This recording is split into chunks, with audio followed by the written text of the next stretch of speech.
Cribbage is still doing well in town. In the winter, at the Village Inn, there's the weekly morning get-together.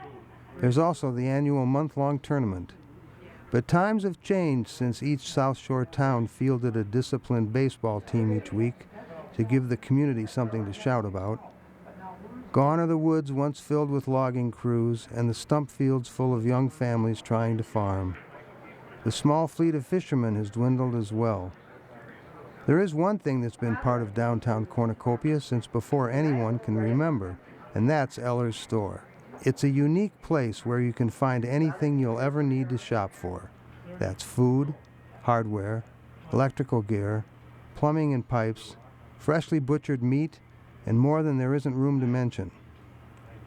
It's true that the Eller's store buildings began with different purposes.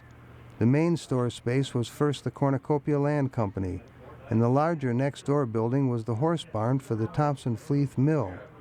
Thompson left town, followed by the mill shutting down in 1914. Walter Fleeth moved the horses out of the barn, attached it to the land company building, and moved Herman Ellers in to begin the Fleeth Ellers store in 1915. It's still open for business. Now, your father started the store, or did your Yeah, he did. Your father did? Yep. And who worked there when it first started? Well, her dad, Pete, I know they built a store around him. And maybe Albert Levine. Okay. And I don't know who the first woman, one of his first woman I worked for him was Gladys Johnson, Yeah. Barron's wife. She was a bookkeeper and probably did other things. But everyone in town almost had a 2 or 3 year stint at the store, and Helen probably lasted more because she was still working when I had the store. And then there was another gal, Ethel Swanson, and she'd quit every once in a while, and we'd throw a party for her. After the 4th party, I said, "This is enough." I said, "That's all you want are parties." Well, I used to live I was told it was a Russian farmhouse. You take Sisquid Lake Road all the way till it ends, and then the road goes to the left, That's and it goes up along the lake. Habrick. Yeah, and I lived on, you go right. Yeah, that would be Habrick's farm. Right. And it was all hand-hewed virgin hemlock. Yeah. The right. barn, Mm-hmm. the barn and the house, there were remnants of both of those buildings.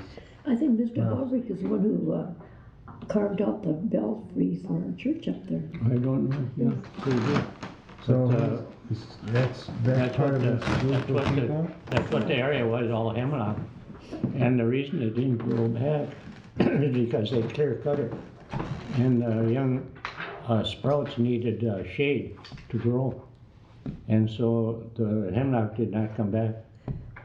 These were huge. Oh, huge. They were like that. Well, I'm talking about the hand-hewed Oh. beams, the log that You made can the house. still find some stumps out in the woods that are tremendous. Yeah. What did they do when they got here and found all the stumps, and they just became dairy farmers? Well, they had to clear the land and start plowing it, yeah. But I thought Corny was more of a fishing village. No, not at first, not at all. It was a It was farming. founded on farming. Yeah, there was a very, very little fishing. The Jones family, I think, came up here from Door County, Sturgeon Bay, around that area, and they started fishing. And that was years after the town started. What about the ice house? The ice house, Yeah. well, there was Whose quite idea a was few of that? them. Every bar had their own ice house. We had to make ice in the winter and put sawdust between the blocks, and then all summer long they'd go out and get ice to keep their beer cold. So there was a ice house behind every bar. There was only 2 bars, I guess, 3 maybe. I mean, who cut it and hauled Well, I suppose they did, or maybe a crew. themselves. Huh? They themselves, I suppose. Yeah, maybe they had a crew to do it. Yeah, they just go out in the bay here where the ice was nice and clear and go with saws. Cut it. So someone was watching them one time and they saw that handle going up and down like this, it's on the ice, and they said, I'd hate to be the guy on the other end.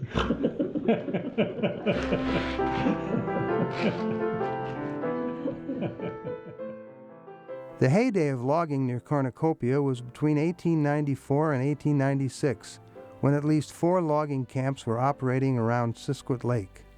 There was a railroad track running the 9 miles from Sisquot Lake into Cornucopia, with 3 narrow-gauge spurs spiked down Blueberry Lane to dump the logs into the big lake. The logs were floated over to the nearby mill, hauled out and sawed up. Other than workers at the mill, each logging camp employed men cutting, trimming, skidding, and stacking up the show loads. The biggest camp had around 60 workers. The logging camps in the area operated from freeze-up till break-up, when spring slowed everything down with mud. This schedule allowed farmers to leave their homesteads for a winter worth of wages and return before planting. The loggers' pay of $1 a day kept many farms alive when they were just beginning. Yeah, it was out where Blueberry Lane is, and that was where Blueberry Lane is. Yeah. That's now all subdivided into nice places. But that was all blueberries at that time. And there were about 3 railroad grades coming into it. So when we went there was first grade, wasn't it? Second grade and third grade, and that's how we knew where everything One was. of the kids would say, I'm only going to the first grade. No, I'm going to go to the third grade. Yeah. Where there were most blueberries. And what is it, small, it wasn't a full-sized engine, you know. Oh, you mean the HO? Locomotive. Yeah, you mean the narrow gauge. Narrow gauge, yeah, they had railroads going into the woods up in the hills, and then they'd load the cars, and then they'd come down almost on their own. Just give them a start, I guess they could come all the way down. And then we had about 3 or 4 docks out here into the lake, and then the cars were unloaded, and the logs were in the water, and then they would circle them with a boom and take all of them to Ashland for the paper mill.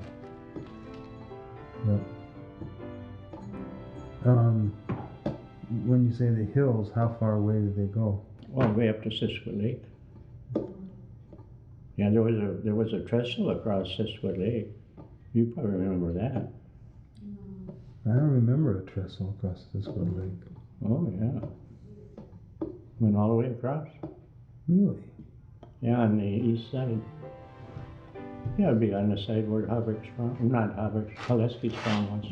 Yeah, Jack Pine was telling me about the roads when he first came up here in 1948. It was all dirt roads from Chicago. Oh, yeah. So, and I know like you didn't get electricity until the 50s. So it was kind of a wilderness. Oh, yeah. So the roads that they had, about the time I arrived on this earth, that and they used the old logging trails at the logging companies. Were the roads, logging roads that they went around? I mean, you had a road to, you had a way to get to Herbster and a way to get to Washburn from here. Yeah. Oh, yeah. But not much else, right? No, not much. But those roads were put in by the early lumbermen. They made the network of railroads for logging.